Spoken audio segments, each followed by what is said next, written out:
بسم اللہ الرحمن الرحیم۔ السلام علیکم۔ آج ہم سٹارٹ کریں گے اردو کی بک کلاس 8 کی، Punjab curriculum and text book board Lahore.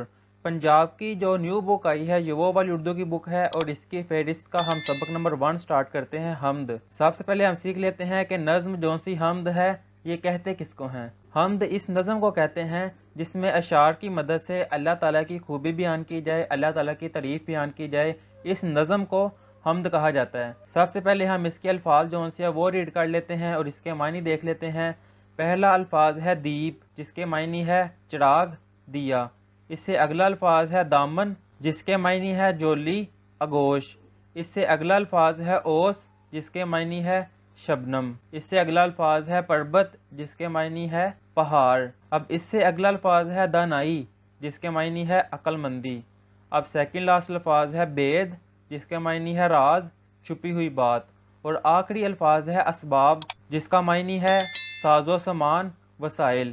یہ تھے اس کے الفاظ۔ اب آگے ہے اس کے اشعار۔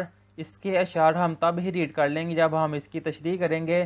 اس نظم حمد کو لکھنے والے جون سے ہیں وہ ہے ماہر القادری، جو کہ اس نظم کے رائٹر ہیں۔ اب اس سے آگے اس نظم حمد کا مرکزی خیال ہے۔ مرکزی خیال ہے کہ کائنات کی ہر چیز اللہ تعالیٰ کی تخلیق کردہ ہے۔ تخلیق کردہ یعنی کہ بنائی ہوئی، اللہ تعالیٰ کی ہر چیز بنائی ہوئی ہے۔ انسان کو اللہ تعالیٰ نے اشرف المخلوقات بنایا ہے، یعنی کہ انسان کو اللہ تعالیٰ نے ساری مخلوقات سے افضل بنایا ہے۔ اس سے آگے ہے انسان کو اللہ تعالیٰ کے احکامات پر عمل کرنا چاہیے، یعنی کہ انسان کو اللہ تعالیٰ کے حکموں پر عمل کرنا چاہیے۔ یہ ہے اس کا مرکزی خیال۔ اب آگے ہے اس کا خلاصہ۔ اللہ تعالیٰ اس کائنات کا خالق و مالک ہے، بے شک اللہ تعالیٰ اس کائنات کا خالق ہے، وہی اس کائنات کا مالک ہے۔ خالق کہتے ہیں بنانے والے کو۔ اللہ تعالیٰ نے ہر چیز کو کسی خاص مقصد کے لیے تخلیق کیا ہے۔ سورج، چاند، ستارے، باغات، پھول، پرندے، کھیت، پہاڑ، دریا، جنگل سمیت ہر چیز اللہ تعالیٰ ہی نے پیدا کی ہے۔ عام الفاظ میں کہوں تو یہ ہے کہ دنیا میں جتنی بھی چیزیں ہیں ہر چیز کو بنانے والا اللہ تعالیٰ ہے۔ یہ جن چیزوں کا نام لیا گیا ہے یہ چیزیں اس نظم میں ہم پڑھیں گے اس بارے میں، اس لیے ان چیزوں کا نام لیا گیا ہے۔ ویسے تو ہر چیز ہی اللہ تعالیٰ نے پیدا کی ہے۔ آگے ہے اللہ تعالیٰ نے انسان کو عقل و دانائی دی ہے تاکہ وہ کائنات کے بید جان سکے۔ بید ہم نے سیکھا تھا راز۔ اللہ تعالیٰ نے انسان کو عقل دی ہے کہ وہ کائنات کے راز جان سکے۔ اللہ تعالیٰ اس دنیا کا نظام چلا رہا ہے اور وہی سب کو زندگی، موت اور رزق دیتا ہے، چنانچہ ہمیں اس کی حمد و ثنا بیان کرنی چاہیے، یعنی کہ اللہ تعالیٰ کا ذکر کرنا چاہیے اور اس کے احکامات کی تعمیل کرنی چاہیے۔ یہ ہے اس کا خلاصہ۔ اب آگے ہے اس کی تشریح۔ اس کی تشریح کا شعر نمبر 1 ہے، کس نے سورج چاند بنائے اور تاروں کے دیپ جلائے۔ اس میں مشکل الفاظ ہے دیپ، جس کے معنی ہے چراغ، دیا، اور اگلا مشکل الفاظ ہے جلائے، جس کا معنی ہے روشن کیے، منور کیے۔ اب ہم اس کی تشریح دیکھ لیتے ہیں۔ اس شعر میں شاعر سوالیہ انداز اختیار کرتے ہوئے کہتا ہے کہ کس نے سورج چاند بنائے ہے۔ شعر کی پہلی لائن میں یہی ہے، کس نے سورج چاند بنائے، اس لیے شاعر سوالیہ انداز میں پوچھ رہا ہے کہ کس نے سورج چاند بنائے۔ پھر آگے شاعر کہتا ہے سورج اور چاند اللہ تعالیٰ کے تخلیق کردہ ہیں، اللہ تعالیٰ ان کو بنانے اور سنوارنے والا ہے، یہ اسی کے حکم کے تابع ہیں، کسی کی مجال نہیں کہ وہ اپنے وقت سے پہلے نکل آئے۔ اللہ تعالیٰ نے رات بنائی اور آسمانوں کو تاروں کی روشنی سے منور کر دیا۔ تارے رات کے وقت آسمان پر جگمگاتے ہیں، گویا ایسا محسوس ہوتا ہے جیسے چراغ جل رہے ہیں۔ یہ سب اللہ تعالیٰ کے قدرت کی نشانیاں ہیں۔ یہ تھی تشریح شعر نمبر 1 کی۔ اب آگے ہے شعر نمبر 2، کیسے کیسے باغ سجائے، رنگ برنگے پھول کھلائے۔ اس میں مشکل الفاظ ہیں سجائے، جس کا معنی ہے آراستہ کیے۔ اگلا مشکل الفاظ ہے رنگ برنگے، مختلف رنگوں کے۔ اب آگے ہے اس کی تشریح۔ اس شعر میں شاعر کہتا ہے کہ اللہ تعالیٰ نے کائنات بنائی اور اسے مختلف چیزوں سے سجا دیا ہے، کہ اللہ تعالیٰ نے اس دنیا کو بنایا ہے اور اس کو بہت سی چیزوں سے سجا دیا ہے، جیسے باغات۔ اللہ تعالیٰ نے باغات بنائے اور انہیں رنگ برنگے پھولوں، سرسبز پودوں اور درختوں سے سجا دیا ہے۔ یہ اللہ تعالیٰ کی کاریگری ہے کہ ایک پودے پر مختلف رنگوں کے پھول کھلتے ہیں اور پھولوں کے رنگ بھی ایسے منفرد ہیں جو دیکھنے والوں کو اپنا گرویدہ بنا لیتے ہیں۔ انسان کا دل کرتا ہے کہ وہ انہیں دیکھتا جائے اور اللہ تعالیٰ کی حمد بیان کرتا جائے۔ یعنی کہ اس شعر میں شاعر کہہ رہا ہے کہ اللہ تعالیٰ نے یہ دنیا بنائی ہے اور اس دنیا کو مختلف چیزوں سے سجا دیا ہے۔ یعنی کہ اللہ تعالیٰ نے اس دنیا میں باغات بنائے ہیں، ان میں سرسبز پودے پیدا کر دیے ہیں، ان میں رنگ برنگے پھول بنائے ہیں، اور ایسے پودے ہیں کہ ایک ہی پودے پر مختلف رنگوں کے پھول کھلتے ہیں اور دیکھنے والا دیکھتا ہی رہ جاتا ہے اور اللہ تعالیٰ کی حمد بیان کرتا جاتا ہے۔ یہ تھی تشریح شعر نمبر 2 کی۔ اب آگے ہے شعر نمبر 3۔ کوئل کوکی بونرا گونجا، بلبل نے بھی گیت سنائے۔ اس میں مشکل الفاظ ہے۔ کوئل کوکی یعنی کہ کوئل کی محسوس آواز، یعنی کہ کوئل کا گیت بھی کہہ سکتے ہیں۔ اگلا الفاظ ہے بونرا، جس کا معنی ہے ایک سیاہ رنگ کا کیڑا جو پھولوں پر بیٹھتا ہے۔ اگلا الفاظ ہے گیت یعنی کہ نغمے۔ اب ہم اس کی تشریح کر لیتے ہیں۔ اس شعر میں شاعر کہتا ہے کہ اللہ تعالیٰ ساری کائنات کا خالق و مالک ہے۔ بے شک اللہ تعالیٰ ہی ساری کائنات کا خالق و مالک ہے۔ کائنات میں موجود ہر چیز اپنے رب کی حمد و ثنا بیان کرتی ہے۔ صبح سویرے پرندے، کوئل، بنورے اور بلبل اپنی اپنی بولیوں میں اللہ تعالیٰ کی تسبیح بیان کرتے ہیں اور اپنی زبانوں کو اس کے ذکر سے تر رکھتے ہیں جس نے انہیں ایک روشن صبح دی۔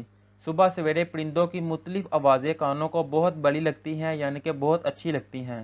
پرندوں کی آوازیں صبح کی آمد کا پتہ دیتی ہیں۔ اس شعر کی تشریح میں شاعر کہہ رہا ہے کہ ساری دنیا کا خالق اللہ تعالیٰ ہے۔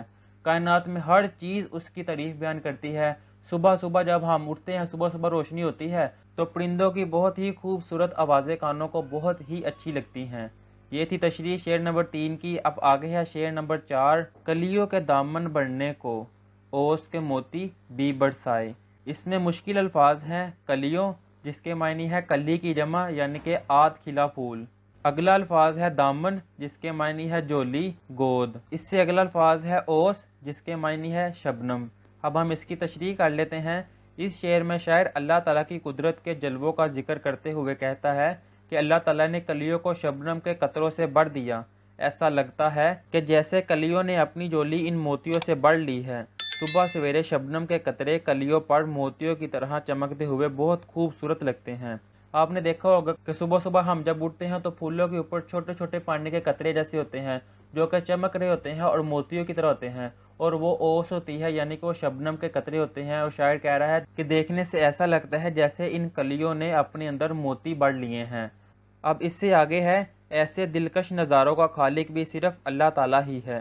قرآن مجید میں ہے، اللہ تعالیٰ نے قرآن مجید میں یوں ارشاد فرمایا، پس تم اپنے رب کی کون کون سی نعمتوں کو جٹلاؤ گے۔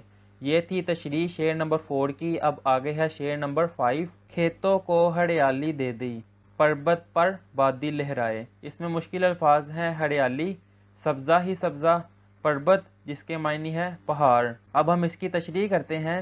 اس شعر میں شاعر کہتا ہے کہ اللہ تعالیٰ نے کھیتوں کو سرسبز و شاداب بنا دیا اور پہاڑوں پر بادلوں کو لہرایا جس سے بارش برستی ہے۔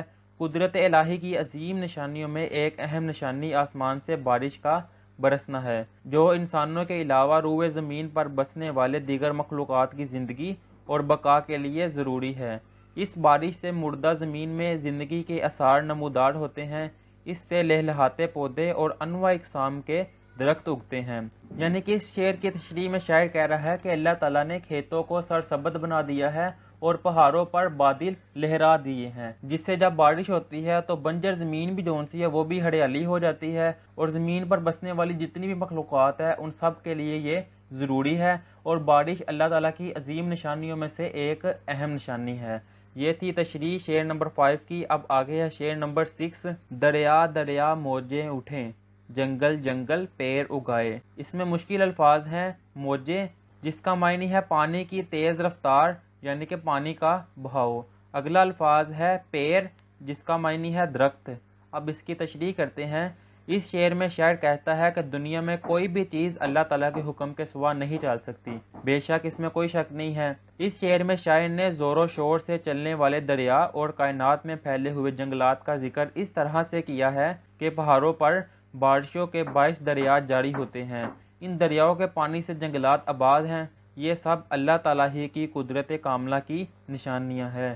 یہ تھی تشریح شعر نمبر 6 کی۔ اب آگے ہے شعر نمبر 7۔ انگوروں کی بیل چڑھائی، سبزے کے قالین بچھائے۔ اس میں مشکل الفاظ ہیں۔ بیل چڑھائی یعنی کہ شاخوں کا پھیلنا۔ اگلا مشکل الفاظ ہے سبزے کے قالین یعنی کہ سرسبز شاداب کھیت۔ اب ہم اس کی تشریح کرتے ہیں۔ اس شعر میں شاعر اللہ تعالیٰ کی تعریف بیان کرتے ہوئے کہتا ہے کہ اللہ تعالیٰ نے انسان کے کھانے کے لیے بہت سے پھل پیدا کیے ہیں۔ ان میں ایک پھل انگور ہے۔ انگور خوش ذائقہ پھل ہے۔ اللہ تعالیٰ نے انگوروں کے باغ بنائے اور اس کی بیلوں کو اونچا چڑھا دیا تاکہ یہ زمین پر خراب نہ ہو۔ یہاں تک یہ بتایا گیا ہے کہ اللہ تعالیٰ نے انسانوں کے لیے بہت سے پھل پیدا کیے ہیں۔ ان میں ایک پھل کا ذکر کیا گیا ہے انگور کا، اور بتایا گیا ہے کہ اللہ تعالیٰ نے انگوروں کے باغ بنائے اور ان کی بیلوں کو یعنی کہ ان کی ٹہنیوں کو، شاخوں کو اونچا کر دیا ہے تاکہ یہ زمین پر خراب نہ ہو۔ سورۃ الانعام میں انگوروں کی بیلوں کو چھتوں پر چڑھنے کا ذکر موجود ہے۔ اللہ تعالیٰ نے زمین پر گھاس کو پیدا کر کے اسے سرسبز بنا دی ہے، کھیتوں کی رنگت سبز بنا دی، جنہیں دیکھ کر ایسا محسوس ہوتا ہے کہ جیسے زمین پر سبزے کے قلین بچھے ہوئے ہیں۔ یہ تھی تشریح شعر نمبر 7 کی۔ اب آگے ہے شعر نمبر 8۔ تتلی کو رنگین بنا کر اڑنے کے انداز سکھائے۔ اس میں مشکل الفاظ ہیں رنگین یعنی کہ رنگدار۔ اب اگلا الفاظ ہے انداز، جس کے معنی ہے طریقے۔ اب ہم اس کی تشریح کر لیتے ہیں۔ اس شعر میں شاعر اللہ تعالیٰ کی کاریگری کا ذکر کرتے ہوئے کہتا ہے کہ اللہ تعالیٰ نے تتلی کو مختلف رنگوں سے مزین کیا ہے، یعنی کہ اللہ تعالیٰ نے تتلی کو مختلف رنگوں سے بنایا ہے۔ اس کا مقصد یہ ہے کہ وہ پھولوں پر بیٹھے تو کوئی اسے دیکھ کر پکڑ نہ سکے، وہ پھولوں میں چھپ جائے اور کیڑے مکوڑوں سے محفوظ رہے۔ اللہ تعالیٰ نے تتلی کو اڑنے کے طریقے بھی سکھا دیے۔ وہ بڑی مہارت سے ایک پھول سے اڑ کر دوسرے پھول پر جا بیٹھتی ہے اور کسی کی پکڑ میں نہیں آتی۔ یہ سب اللہ تعالیٰ کی مہربانی ہے کہ وہ جسے پیدا کرتا ہے اسے زندگی کے اتار چڑھاؤ بھی سکھا دیتا ہے، یعنی کہ زندگی گزارنے کے طریقے بھی سکھا دیتا ہے۔ یہ تھی تشریح شعر نمبر 8 کی۔ اب آگے ہے شعر نمبر 9۔ انسان کو دانائی دے کر کیسے کیسے بید بتائے۔ اس میں مشکل الفاظ ہے دانائی عقل مندی، اگلا الفاظ ہے بید راز چھپی ہوئی بات۔ اب ہم اس کی تشریح کر لیتے ہیں۔ اس شعر میں شاعر کہتا ہے کہ اللہ تعالیٰ نے انسان کو عقل کے ساتھ نوازا ہے اور اسے ہر طرح کے علوم و فنون سکھا دیے ہیں، یعنی کہ اللہ تعالیٰ نے انسان کو عقل سے نوازا ہے اور اسے ہر طرح کا علم سکھا دیا ہے۔ انسان کو اشرف المخلوقات کہا جاتا ہے کیونکہ انسان اور باقی تمام مخلوقات میں واضح فرق فہم و فراست کا ہے، یعنی کہ سوچنے کا ہے، سمجھنے کا ہے۔ دنیا میں کم و بیش 18,000 مخلوقات ہیں، ان میں سے انسان کو سب سے افضل بنایا گیا ہے۔ اللہ تعالیٰ نے انسان کو اس لیے عقل دی ہے تاکہ وہ کائنات میں موجود مزاح اور فطرت پر غور و فکر کر سکے، یعنی کہ دنیا میں کیا کیا ہے، دنیا کی فطرت کو سمجھے۔ اللہ تعالیٰ نے انسان کو زمین سے معدنیات نکالنے کا راز بھی بتایا۔ اللہ تعالیٰ نے پہاڑوں کو کاٹ کر ان میں سے سونا اور ہیرے نکالنے کا ہنر بھی انسان کو سکھایا۔ یہ تھی تشریح شعر نمبر 9 کی۔ اب آگے ہے شعر نمبر 10۔ میرے خدا نے سب کے خدا نے یہ سارے اسباب بنائے۔ اس میں مشکل الفاظ ہیں سارے یعنی کہ مکمل، تمام۔ اگلا الفاظ ہے اسباب، ساز و سامان، وسائل۔ اب ہم اس کی تشریح کرتے ہیں۔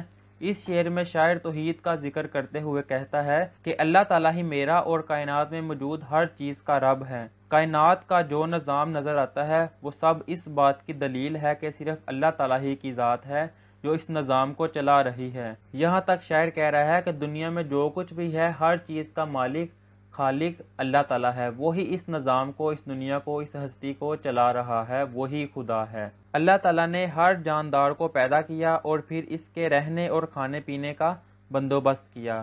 اللہ تعالیٰ نے پتھر میں موجود کیڑے کو بھی رزق دینے کا انتظام کر رکھا ہے۔ اللہ تعالیٰ ہی اس کائنات کا نظام چلا رہا ہے اور وہی سب کو زندگی، موت اور رزق دیتا ہے۔